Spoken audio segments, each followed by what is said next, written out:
तो hello students, I hope मेरे पीछे वीडियो में आपने देखा होगा कि हमने डिस्कस किया था कैपेसिटर के बारे में और उसका कॉम्बिनेशन कैपेसिटर से कुछ फॉर्मूलाज, उसमें हम एक दो न्यूमेरिकल भी किए थे। आज उसी चैप्टर से कैपेसिटर के बेसिस पर ही और कुछ डिफरेंट टाइप्स के न्यूमेरिकल देखेंगे। तो हमने कहा था कि न्यूमेरिकल जो देख रहे हैं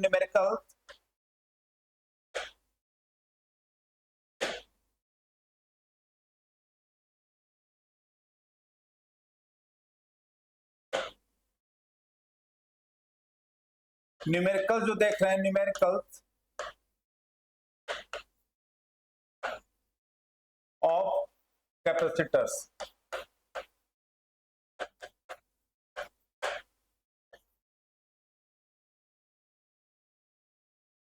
तो पिछले क्लास में, पिछले वीडियो में आपने देखा होगा कि एक न्यूमेरिकल है कि सपोज दैट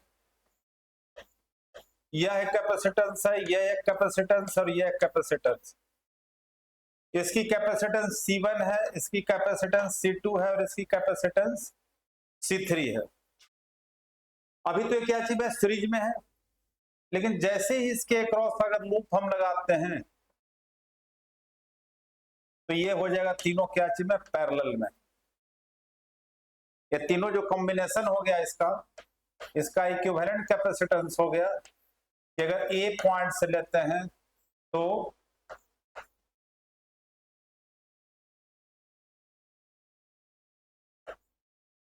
ये तीनों क्या हो गया, पैरेलल में, ए पॉइंट बी पॉइंट। लेकिन क्यों पैरेलल भी हुआ, देखना है यहाँ पर चार्ज का डिस्ट्रीब्यूशन। हम लोग जानते हैं कि सीरीज कॉम्बिनेशन में चार्ज क्या रहता है, सेम रहता है, और पैरेलल में पोटेंशियल सेम होता है। तो यहां से जो चार्ज हमने सप्लाई किया that divides into two parts. यहां से जो चार्ज सप्लाई गया वो C1 पर भी गया, इसके बाद C2 और C3। ये C2 है और ये हो गया आपका C3 हो गया। तो तीनों के ऊपर एक पॉइंट से चार्ज डिवाइड हो तो क्या हो गया, आपस में तीनों क्या हो गया, पैरेलल कॉम्बिनेशन। ठीक है, इसी के बेसिस पर सेकेंड टाइप देखते हैं। देखो, जैसे एक कैपेसिटर ये है, एक दूसरा कैपेसिटर है और ये थर्ड कैपेसिटर है, C1 C2 C3। अब यहां से एक लूप लगा करके एक अलग जो है कैपेसिटर, ये C4 हो गया, ये है C4, और यहां से एक लूप लगा करके यहां एक कैपेसिटर लगाते हैं C5। अब निकालना है इसके बीच में, A और B के बीच में कैपेसिटेंस निकालना है। C1 C2 C3 था, यहां विदाउट कैपेसिटर लूप लगा हुआ था। अब यहां पर कैपेसिटर लगा करके भी लूप लगा हुआ है। तब इसको सॉल्व क्या करते हैं, इसके लिए स्पेशल मतलब प्रॉपर्टीज है। ये जो है आपका एक स्पेशल प्रॉपर्टीज के बेसिस पर है। अब स्पेशल प्रॉपर्टीज आपका क्या है कि अगर मान लेते हैं कि इसमें ऐसे कैपेसिटर में कहता, जैसे by the way each capacitor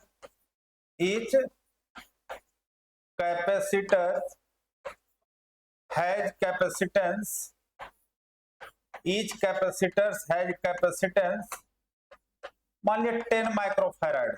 each का कैपेसिटेंस कितना है, 10 माइक्रोफैराड। तो इस लूप को कहने का मतलब, ये जो प्रॉपर्टी बता रहे हैं ओनली 5 कैपेसिटर के लिए, जिसमें एक ग्रुप में, एक नेटवर्क में 5 कैपेसिटर है। तो यहां से इसी को हम ऐसे रीअरेंज कर सकते हैं। ये पॉइंट हो गया ये। अब ये पॉइंट से देखो, द चार्ज डिवाइड, दोनों पर चार्ज जा रहा है, तो एक तो आ गया आपका इधर C1 हो गया, तो एक इधर जो गया ये है आपका C4, है ना, दो पार्ट में डिवाइड हो गया चार्ज। अब दो C1 से जो जा रहा है, C1 से C2 पर भी जा रहा है और C5 पर जा रहा है। ठीक है, अब देखो ये जो है आपको हमने, ये C2 हो गया। अब यहां से जो जा रहा है चार्ज वो किस पर जा रहा है, C3 पर जा रहा है, और यहां से जो जा रहा है वो कहां जा रहा है, C5 पर जा रहा है। तो इस नेटवर्क को हम लोग इस तरह से रीअरेंज करते हैं। देखा आपने कि जब चार्ज A से सप्लाई हुआ तो C1 पर भी गया, C4 पर भी गया, तो देखो C1 पर भी आया और C4 पर भी गया। अब C1 से जो चार्ज जा रहा है वो C2 के ऊपर भी जा रहा है और C5 पर भी जा रहा है। देखो C2 पर भी गया और C5 पर भी गया। चार्ज का डिस्ट्रीब्यूशन देखते जाओ। अब ये C5 से जो है, C5 से जा रहा है, C3 से तो कनेक्टेड है, अब यहां से भी आ रहा है, इधर से भी जा रहा है। तो इस केस में क्या देखते हैं, C2 एक कॉमन कैपेसिटर्स हो गया। अब कहता है इसमें कंडीशन है कि इफ आर्म का ratio C4 upon C5, C4 upon C3, sorry C4 upon C3, C4 upon C3 और C1 upon C5, C1 upon C5 का रेशियो अगर इक्वल हो, दोनों का रेशियो क्या हो गया, इक्वल हो, तब कहता है सर्किट जो है, सर्किट इज बैलेंस्ड। कंडीशन है सर्किट इज, ये हो गया बैलेंस्ड। इस केस में सर्किट क्या हो गया, बैलेंस्ड हो गया। कब बैलेंस हो गया, कि जो आर्म का जो कैपेसिटर उसका रेशियो C4/C3 और C1/C5 आ जाए तो सर्किट कहलाता है, रेशियो इक्वल हो तब बैलेंस है। तब उस केस में ये वाला पोर्शन को हम लोग कंसिडर नहीं करते हैं। ये वाला जो पोर्शन है उस केस में ये वाला कंसिडर आपका नहीं होता है। क्यों नहीं होता, क्योंकि इस केस में यहां से चार्ज फ्लो नहीं करता है, क्योंकि इस पॉइंट का पोटेंशियल और इस पॉइंट का पोटेंशियल क्या हो जाता है, इक्वल हो गया। तो पोटेंशियल डिफरेंस क्या हो जाएगा, जीरो। तो जब पोटेंशियल डिफरेंस जीरो होगा चार्ज फ्लो नहीं करेगा। तो इसी को हम लोग फिर से क्या करते हैं, इक्विवेलेंट बनाते हैं। तो ये हो गया आपका, देखना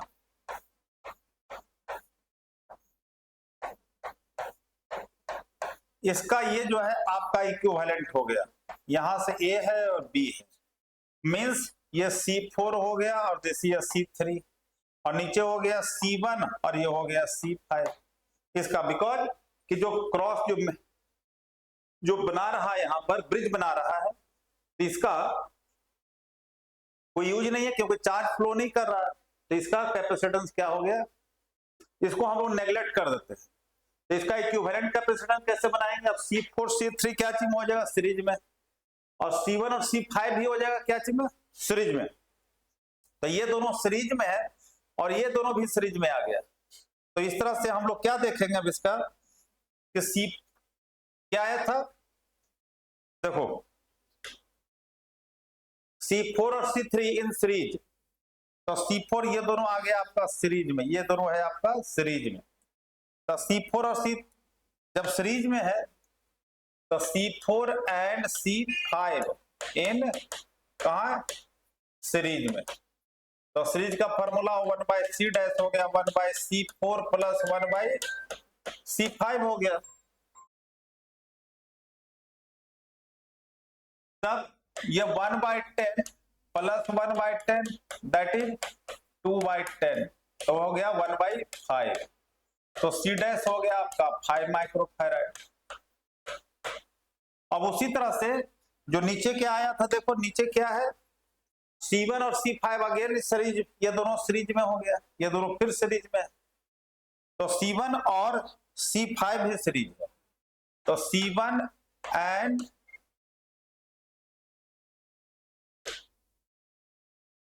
ये C4 और C3 था।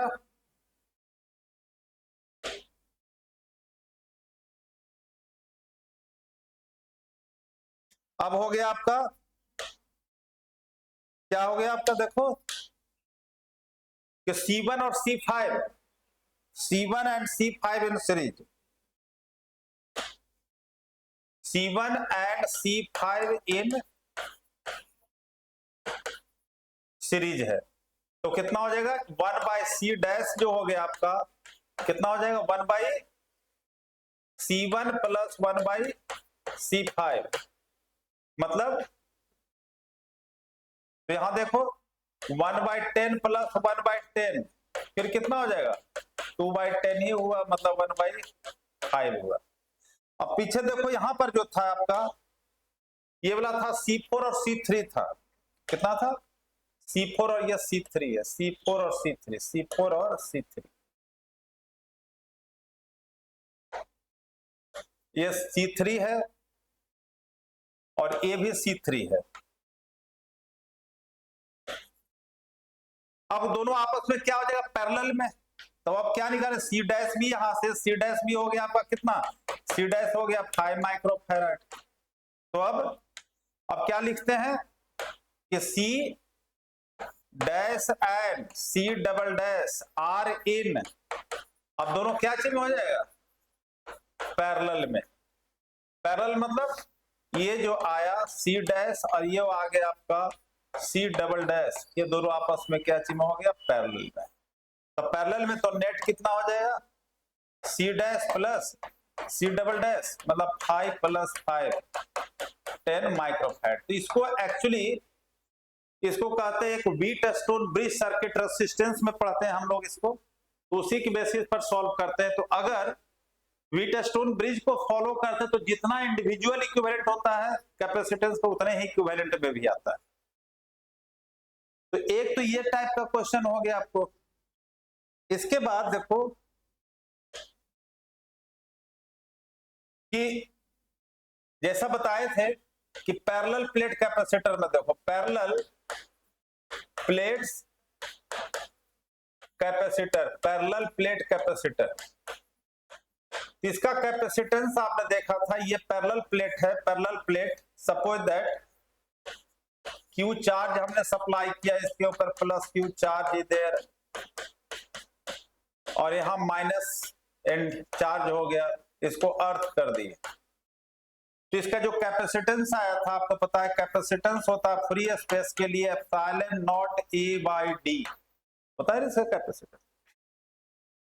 लेकिन यही कैपेसिटर में ये मीडियम, ये फ्री स्पेस के साथ था किसमें फ्री स्पेस। अब यही कैपेसिटर के लिए विद मीडियम हो जाए, डाइलेक्ट्रिक विद मीडियम। अब यही कैपेसिटर में जैसे हमने यह कैपेसिटर था, इसमें कोई एक डाइलेक्ट्रिक कांस्टेंट फिल कर दे जिसका डाइलेक्ट्रिक कांस्टेंट क्या है K है, K है डाइलेक्ट्रिक कांस्टेंट ऑफ मीडियम। तो इस केस में Cm जो हो जाएगा कैपेसिटेंस विद मीडियम बताया था K टाइम्स हो जाता है, K times of C not, कितना K टाइम्स हो जाता है डाइलेक्ट्रिक प्लेस कर देने से, तो K एप्सिलॉन नॉट A/D हो गया।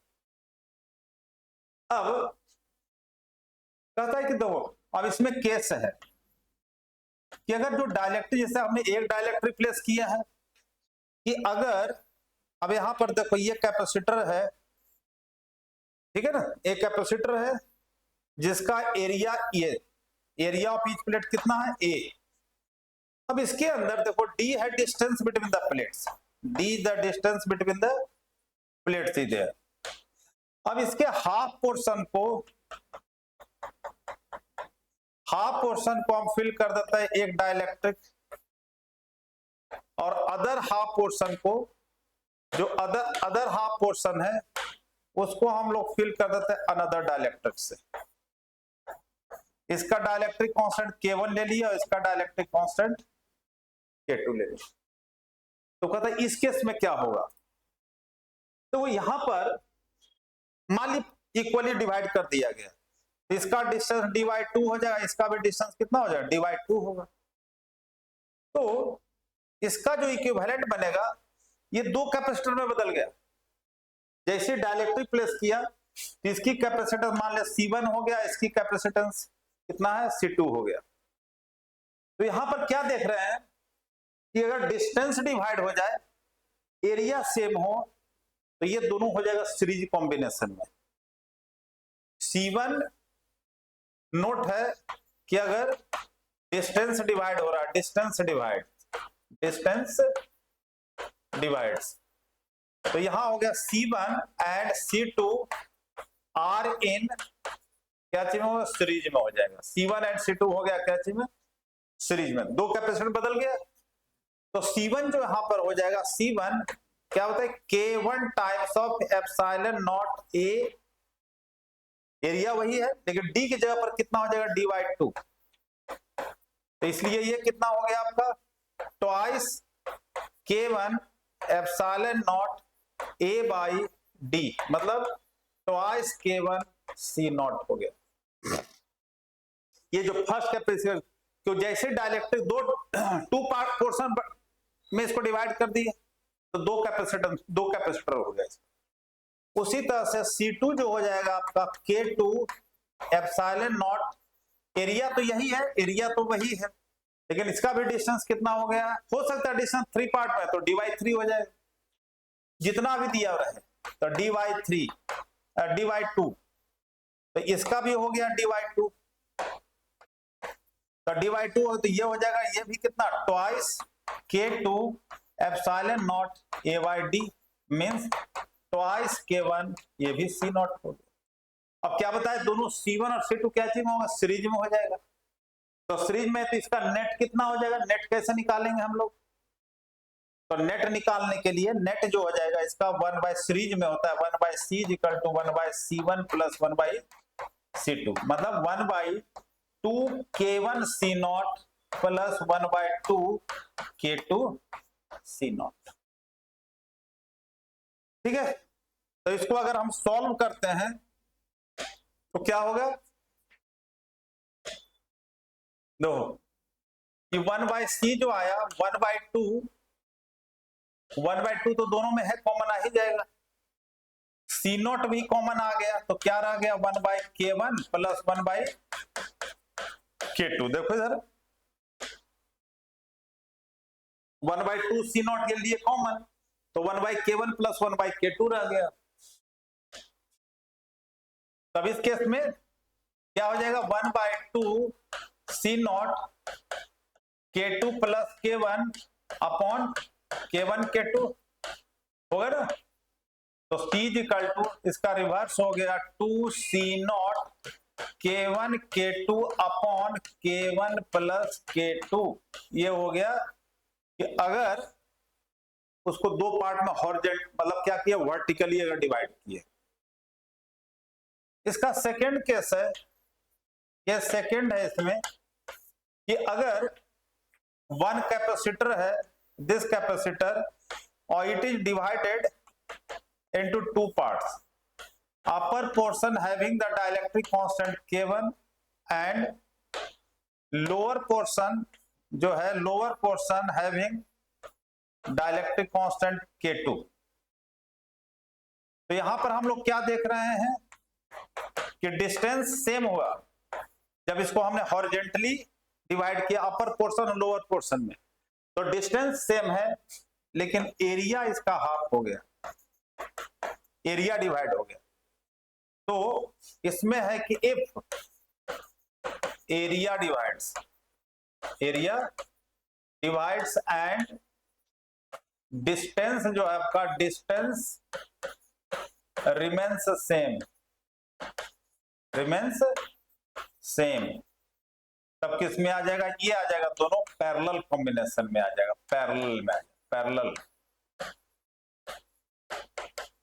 पैरेलल कॉम्बिनेशन में आ जाएगा। तब निकालते हैं इसका C1 कितना हो जाएगा, C1 वो पता ही है कि K टाइम्स हो जाता है, तो ये हो गया K1 एप्सिलॉन नॉट A की जगह A/2 × D, क्योंकि डिस्टेंस डिवाइड हो रहा है, सॉरी एरिया डिवाइड हो रहा है, डिस्टेंस तो सेम है, तो ये आ गया आपका K1 एप्सिलॉन नॉट A/2D, मतलब इसको लिख सकते हैं K1 C0/2 हो गया, हो जाएगा ना। उसी तरह से C2 जो हो जाएगा आपका, C2 हो गया K2 एप्सिलॉन नॉट A/2D, मतलब K2 यहां क्या हो जाएगा, फिर हो जाएगा एप्सिलॉन नॉट A/2D, मतलब K2/C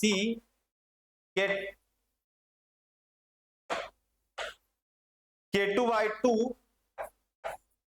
और C नॉट हो जाएगा, क्योंकि C नॉट होता है एप्सिलॉन नॉट A/D होता है। अब दोनों क्या बताया, दोनों पैरेलल में है, तो पैरेलल में कॉम्बिनेशन कितना हो जाता है, C1 प्लस C2। तो जब C1 प्लस C2 लिख रहे हैं तो कितना हो जाएगा, C1 प्लस C2। देखो क्या कॉमन आ जाएगा दोनों में, C नॉट कॉमन हो गया, बाई 2 कॉमन हो गया, तो C not by 2 K1 plus K2, ये इसका इक्विवेलेंट। C नॉट पता है एप्सिलॉन नॉट A/D होता है। तो ये जो हो गया कि कैसे एक ही कैपेसिटर में, अगर हो सकता है कोई जरूरी नहीं 2-3 पार्ट में भी डिवाइड हो सकता है, राइट। अब नेक्स्ट है कि कुछ न्यूमेरिकल, जैसे आपने देखा था कि एनर्जी स्टोर्ड इन कैपेसिटर। तो एनर्जी स्टोर्ड इन कैपेसिटर का फॉर्मूला था कि कोई कैपेसिटर है, ये कैपेसिटर देखो, ये कैपेसिटर है, और इसको हमने एक सोर्स से हमने इसको कनेक्ट कर दिया, इसके बीच का पोटेंशियल डिफरेंस V है। तो इसका एनर्जी स्टोर्ड का फॉर्मूला है U = ½ CV²। अब कहता है इफ इस कैपेसिटर की कैपेसिटेंस है, मान लिया 50 माइक्रोफैराड, कितना है 50 माइक्रोफैराड, और इसके अक्रॉस सोर्स जो अप्लाई किए हैं सपोज दैट 100 वोल्ट है। कितना वोल्ट है, तो कहता है इसमें एनर्जी कितना हो जाएगा, तो एनर्जी हो जाएगा ½ 50 × 10⁻⁻6 और 100 × 100। तो ये जो कट जाएगा 25 हो गया, तो ये हो जाएगा 25 × 10⁻⁻6 और ये 10⁴ हो गया आपका, मतलब कितना रह गया 25 × 10⁻⁻2, मतलब 0.25 जूल एनर्जी इसमें स्टोर हो गया। कितना एनर्जी स्टोर हो गया, तो ये हो गया आपका, क्या निकालने के लिए कहता है, एनर्जी स्टोर्ड इन कैपेसिटर। अब कहता है कि बाय द वे देखना कि एनर्जी लॉस निकालना है। जैसे एक कैपेसिटर, ध्यान देना क्वेश्चन में दिया होता है, सपोज दैट एक कैपेसिटर है, इसकी कैपेसिटेंस मान लिया 600 पिको, क्या माइक्रोफैराड ही लेते हैं, 600 माइक्रोफैराड ही दे, ठीक है ना।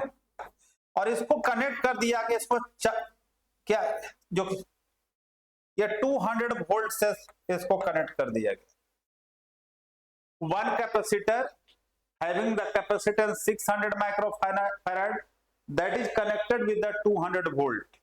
Now it is disconnected, इसको क्या करते हैं, अब डिस्कनेक्ट कर दे, disconnected from the source and connected with uncharged, इसका भी 600 माइक्रोफैराड, कनेक्टेड विद अनचार्ज है, अनचार्ज, ये अनचार्ज है, तो अनचार्ज का मतलब होगा इसकी पोटेंशियल क्या है, 0।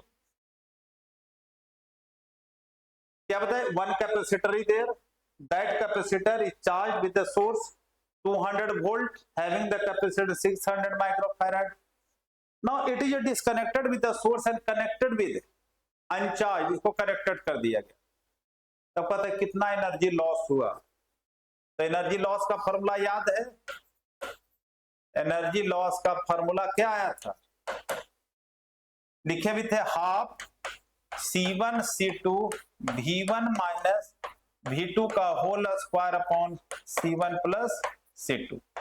तो ½ C1 हो गया 600 10 to the power -6, दूसरा 600, वो भी 600 है, that is also 10 to the power -6, और इनटू V1 माइनस V2, तो 200 माइनस 0 हो गया, 200 माइनस 0 का whole square upon C1 plus C2, तो C1 भी 600 और C2 भी कितना 600, तो 1200 इंटू 10 to the power -6। अब इसी को सॉल्व करना है, तो सॉल्व करने के लिए क्या करते हैं, ये 600 से कैंसिल होकर के 2 आ जाएगा, 1200 हो गया। अब ये 2 को यहां से कट कर देते हैं तो 300 हो गया, हो जाएगा ना। अब यहां से देखो 1/2 इंटू 300 यहां पर हो गया, ये हो गया 300, और 10 to the -6 और 10 to the -6, 10 to the power -12। अब यहां देखो 2 2 जा 4, तो 4 into 10 to the power 4 upon कितना 10 to the power -6।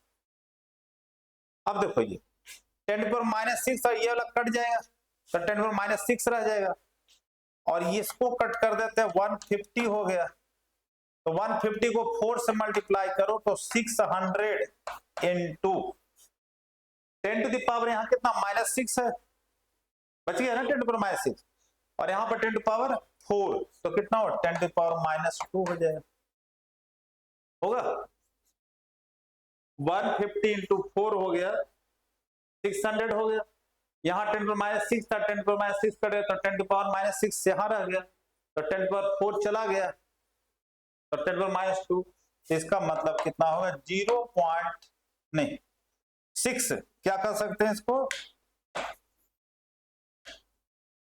6 क्या हो जाएगा ये माइक्रो जूल में।